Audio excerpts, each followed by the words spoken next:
Hi friends, welcome back to our channel. నేను మీ శ్యామల. ఈరోజు మన యుక్తి కిచెన్లో ఇవాల్టి రెసిపీ వచ్చేసి సంక్రాంతి స్పెషల్ పిండి వంటల్లో అరిసెలు అయితే ప్రిపేర్ చేస్తున్నామండి. అరిసెలు ఏ విధంగా తయారు చేసుకోవాలో ఇవాల్టి వీడియోలో పూర్తిగా చూసేద్దాము. సో క్లియర్గా కొలతలు అయితే చెప్తానండి, చూసేసేయండి.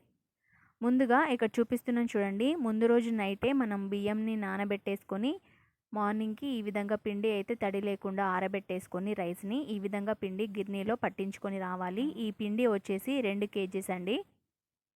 సో మీకు ఇక్కడ పట్టించిన తర్వాత చూపిస్తున్నాను చూడండి. పిండిని 2 కిలోల బియ్యం పిండితో మేము ఈరోజైతే అరిసెలు ప్రిపేర్ చేయబోతున్నాము. సో మీరు వీడియో మొత్తాన్ని కూడా పూర్తిగా చూడండి, అప్పుడే మీకు అర్థమైపోతుంది. సో మీరు కనుక మా ఛానల్ని ఫస్ట్ టైం చూస్తున్నట్లయితే ప్లీజ్ సబ్స్క్రైబ్ చేసేసుకోండి. ఇక్కడ పిండిని చూపించేసాను కదా. ఇప్పుడు స్టవ్ ఆన్ చేసుకొని స్టవ్ మీద ముందుగానే తురుముకున్న బెల్లం అండి. 2 కిలోల పిండికి కిలోన్నర బెల్లం అయితే తీసుకున్నాము. అందులోకి ఒక టీ గ్లాస్ వరకు వాటర్ని వేసేసుకొని ముందుగా బెల్లాన్ని అయితే కరిగించుకోవాలి. కాస్త మంట తగ్గించుకొని ఈ విధంగా కలుపుతూ ఉంటే మన బెల్లం అయితే కరిగిపోతుంది. ఇలా ఒక 5 మినిట్స్ పాటు కలిపిన తర్వాత చూపిస్తున్నాను చూడండి. బెల్లం అనేది పూర్తిగా కరిగిపోయింది, చూస్తున్నారా?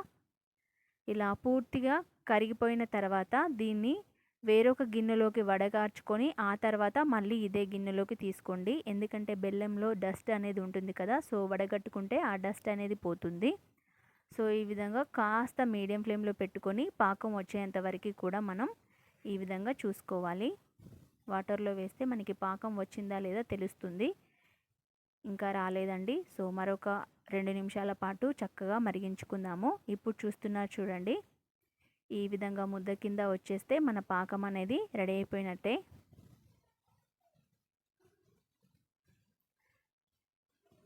సో ఇంకొక 2 మినిట్స్ పాటు కలిపితే ఆ తర్వాత మనకి పాకం అనేది రెడీ అయిపోతుంది. ఇంకా తీగ పాకమే వస్తుంది కాబట్టి ఇంకాస్త జస్ట్ పాకం అనేది వస్తే సరిపోతుంది. జస్ట్ ముద్ద కడితే మనకి సరిపోతుంది. చూస్తున్నారు కదా. ఫ్లేవర్ కోసం కొద్దిగా ఇలాచీ పౌడరు, అలాగే 2-3 టేబుల్ స్పూన్స్ నెయ్యి. ఈ విధంగా నెయ్యి వేస్తే మనకి అరిసెల ఫ్లేవర్ అనేది చాలా చాలా బాగుంటుంది. సో ఈ విధంగా అంతా కూడా కలిపేసుకున్న తర్వాత మనకి పాకం కూడా వచ్చేసింది ఈ టైంలో. సో ఇప్పుడు మనం ముందుగానే పట్టించి పెట్టుకున్న ఈ విధంగా బియ్యం పిండిని మధ్య మధ్యలో వేస్తూ కలుపుతూ ఉండాలి. ఉండలేమి లేకుండా ఈ విధంగా చక్కగా కలుపుతూ ఉండాలండి. అప్పుడే మనకి అరిసెలు అనేవి చక్కగా వస్తాయి. సో ఈ విధంగా మొత్తం అంతా కలుపుకున్న తర్వాత మీకు ఈ విధంగా ముద్ద కింద వచ్చేస్తే మనకి అరిసెలు ప్రిపేర్ చేసుకోవడానికి సో పిండి అనేది రెడీ అయిపోయింది. చూస్తున్నారు కదా. ఇప్పుడు మనం ఇందులోకి ఒక పైన చూస్తున్నారు కదా ఆయిల్ అయితే వేసేసుకోవాలి. ఒక 3-4 పావుల ఆయిల్ అయితే పిండి పైన వేసేసుకోండి. సో ఇప్పుడు మనం కొద్దిగా పిండిని ఈ విధంగా డబ్బాలోకి తీసేసుకొని అరిసెలను అయితే ప్రిపేర్ చేసుకుందాము. మొత్తం ఒకేసారి పెట్టుకుంటే మనకి పిండి అనేది ఆరిపోయినట్టుగా అవుతుంది. ఈ విధంగా వేరొక డబ్బాలోకి కొద్దిగా పిండిని తీసుకుంటూ చక్కగా ఒకసారి పిసుక్కొని ఆ తర్వాత మనం ముద్ద కింద చేసేసుకొని సో ఈ విధంగా ప్లేట్ పైన కవర్ వేసేసుకొని దానికి కొద్దిగా ఆయిల్ అప్లై చేసేసుకొని మీకు ఏ సైజులో కావాలో ఆ సైజులో బాల్ని చేసేసుకొని మనం అరిసెల్లాగా ఒత్తేసుకోవడమే. చాలా చాలా ఈజీ ప్రాసెస్ అండి. సో ఈ విధంగా చేత్తో ఈ విధంగా అరిసెల్లాగా ఒత్తేసుకుంటే సరిపోతుంది. మీరు కావాలనుకుంటే నువ్వులను కూడా అద్దుకోవచ్చు. మేము ఇక్కడ నువ్వులనేమో అద్దట్లేదు. సో ఇదే విధంగా ఒత్తేసుకొని డీప్ ఫ్రై కోసం సరిపడా ఆయిల్ని పెట్టేసుకొని అందులోకి ఒక్కొక్క అరిసెని వేసుకుంటూ ఈ విధంగా కలర్ చేంజ్ అయ్యేంత వరకు కూడా మనం ఫ్రై చేసేసుకోవాలి.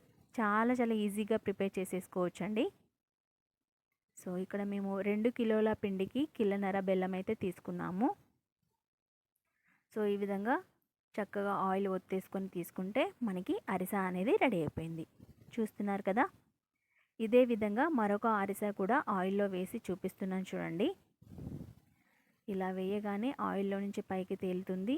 2 వైపులా కూడా బ్రౌన్ కలర్ వచ్చేంత వరకు కూడా మనం ఫ్రై చేసేసుకుంటే అరిసెలు అనేవి రెడీ అయిపోతాయి. చూస్తున్నారు కదా. చాలా చాలా ఈజీగా ప్రిపేర్ చేసేసుకోవచ్చు. సంక్రాంతి స్పెషల్ పిండి వంటలు అయితే రెడీ అయిపోయాయి అరిసెలు. ఇదే విధంగా పిండి మొత్తాన్ని కూడా చేసిన తర్వాత చూపిస్తున్నాను చూడండి. సో మన అరిసెలు అయితే రెడీ అయిపోయాయి. మీకు క్లియర్గా అర్థమైపోయింది అనుకుంటున్నాను. ఈ వీడియో కనుక మీకు నచ్చినట్లయితే ప్లీజ్ లైక్ చేయండి, మీ ఫ్రెండ్స్కి రిలేటివ్స్కి షేర్ చేసేసేయండి. మరిన్ని వీడియోల కోసం మన ఛానల్ని సబ్స్క్రైబ్ చేసేసుకోండి. Thank you for watching.